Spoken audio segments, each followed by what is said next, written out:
بسم اللہ الرحمن الرحیم۔ ایک سوال ہے کہ کن واجبات کی قضا ہے اور کن واجبات کی قضا نہیں۔ بہت اہم سوال ہے، لیکن سب سے پہلے آپ کو یہ سمجھنا ہے کہ جو واجبات ہیں وہ بھی مختلف قسم کے ہوتے ہیں۔ اب مثلا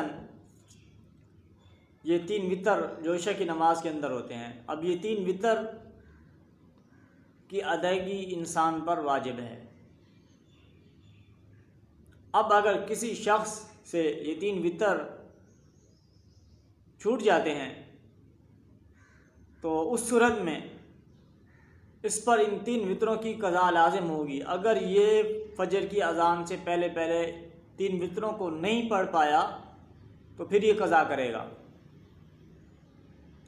اسی طرح اگر کوئی شخص نماز پڑھ رہا ہے، نماز کے اندر کسی شخص سے کوئی واجب چھوٹ جاتا ہے تو اس صورت میں اس شخص پر سجدہ سہو لازم ہوگا، قضا نہیں ہوگی۔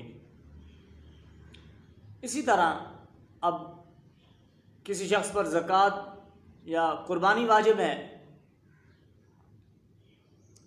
تو وہ شخص قربانی نہیں کرتا، تو اس صورت میں اس شخص پر قربانی کے جو پیسے بنتے ہیں اس کو صدقہ کرنا اس پر لازم ہے۔ تو اس طرح یعنی کہ ہر واجب کی قضا کا طریقہ ہمیں اسلام نے بتایا۔ اب نماز کے اندر کوئی واجب چھوٹتا ہے تو سجدہ سہو کے ذریعے اس کو مکمل کیا جاتا ہے۔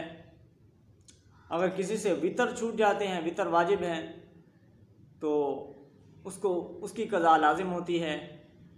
اگر کسی شخص سے قربانی چھوٹ جاتی ہے جو کہ اس پر واجب تھی تو اس صورت میں وہ قربانی کے پیسے اس شخص کو صدقہ کرنا ضروری ہوں گے۔